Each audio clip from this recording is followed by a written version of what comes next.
Osnovan 1961. godine, klub hokeja na ledu Medveščak imao je nekoliko uspona, ali i padova. Trenutačno najpoznatiji sportski klub u Hrvatskoj prije 20 godina postoje ono što je i danas. Tih je 80. godina prošloga stoljeća samo 20 godina nakon osnutka. Za utakmice Medveščaka također se tražila karta više.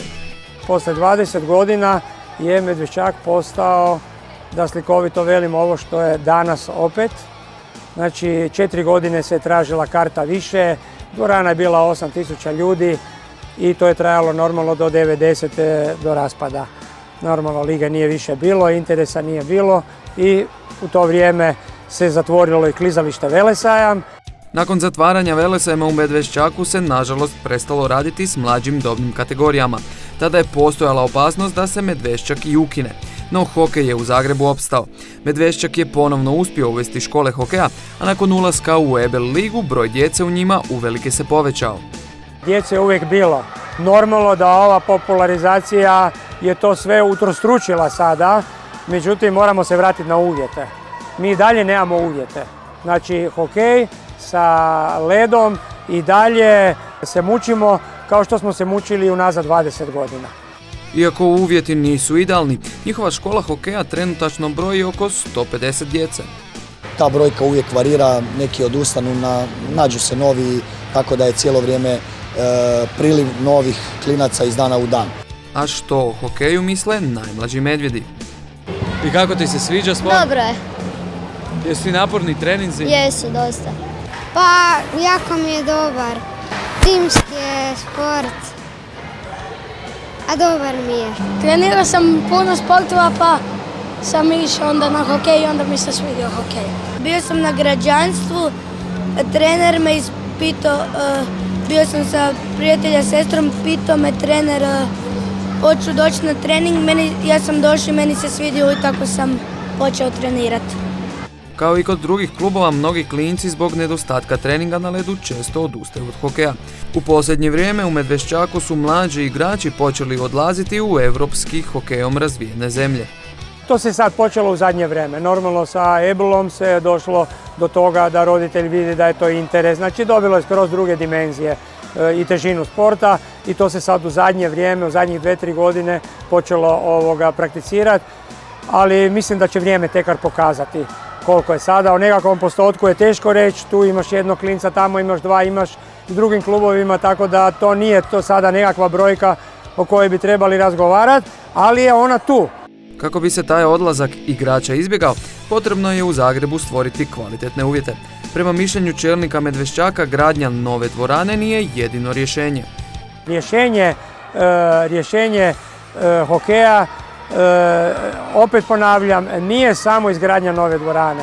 Ja ono što bi, kad bi me se pitalo i kad bi imao moć, natkrio bi šalatu. Pokrili bi cijeli grad. Praktički su 3 klizališta locirana da bi mogli imati gradsko prvenstvo. Ali onda se moramo unutar hokejaške organizacije dogovoriti šta želimo sljedećih 10 godina. Prema svemu viđenom u radu i s djecom, ali i sa starijim dobnim kategorijama, u Medveščaku su stvorili jasnu viziju kluba. Postaju pravi europski hokejaški klub. Marketinški odrađuju vrhunski posao, a njihov vizualni identitet svima je prepoznatljiv. Kada se tome pridodaju vrhunski rezultati svih kategorija, ali i kvalitetna škola hokeja, možemo se svi složiti da je Medveščak zaista ponos Zagreba. Koliko je to točno, najbolje svjedoči EBEL tim Medveščaka, koji za svaku utakmicu napuni dom sportova.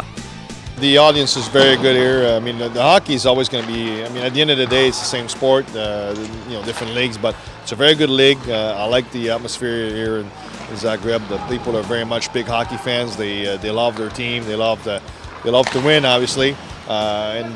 That's also enjoyable. People talk to you on the street about the game, about what's happening. So it's a lot like back home, and even more crazy than back home. Početkom ove sezone Medveščak je doveo trenera Martija Rejmonda, koji se ubrzo snašao na klupi. Well, it's been a good experience, a good life experience. A change, obviously, from coming over from North America for myself and my family, but we enjoyed it. And as a coach, I felt that new experience, and every time you enjoy a new culture and you have new experiences in a different country, it's always beneficial. So I enjoyed it very much. U radu s Rejmondom uživali su i hrvatski hokejaši u Medveščaku. Odlično, mislim. uvijek sam imao neke strane trenere, ili Kanađane, ili Šveđane, Fince, uvijek je bio glavni jezik engleski. To svi znaju ovdje, pa nije neki problem. S druge strane, glavni trener zagrebačkih Medvjeda uistinu je vrlo zadovoljan svim svojim igračima. Posebno hvali hrvatske igrače koji su tijekom sezone evoluirali i jako napredovali u igri. Spoj iskusnih stranih igrača i hrvatskih hokejaša u razvoju u Medveščaku su doveli gotovo do savršenstva. We're playing great hockey and the atmosphere, the chemistry is real good. And they're a group that when they do well, they know. When they're not doing so well, they know as well. So it's not that tough for me. So I'm lucky to be surrounded by good people. Uz ovakvu ekipu, igrači, treneri, ali i cijela uprava gaje velike želje oko ulaska u Final Four EBEL lige. Kao svima, htjeli bi se kvalificirati prvih 4 momčadi i onda ćemo dalje gledati. Naravno, svako je htio osvojiti neku titulu, to nam je najveći cilj i za to radimo. There's no one that's an easy kill in this league. Now, if our goal is to get 13, 14 points in the next 10 games. We play most of those games on the road, so it's going to demand a lot of effort and determination. U klubu takve odlučnosti ne nedostaje. O tome svjedoče ne samo njihovi rezultati, nego i njihova uspješna povijest. Ona nam govori kako se u Medveščaku od početaka pa sve do sada zaista kvalitetno radilo. Ona je i uvjet da će se tako nastaviti i dalje. Zagrebe, zaista možeš biti ponosan na svoje Medvjede.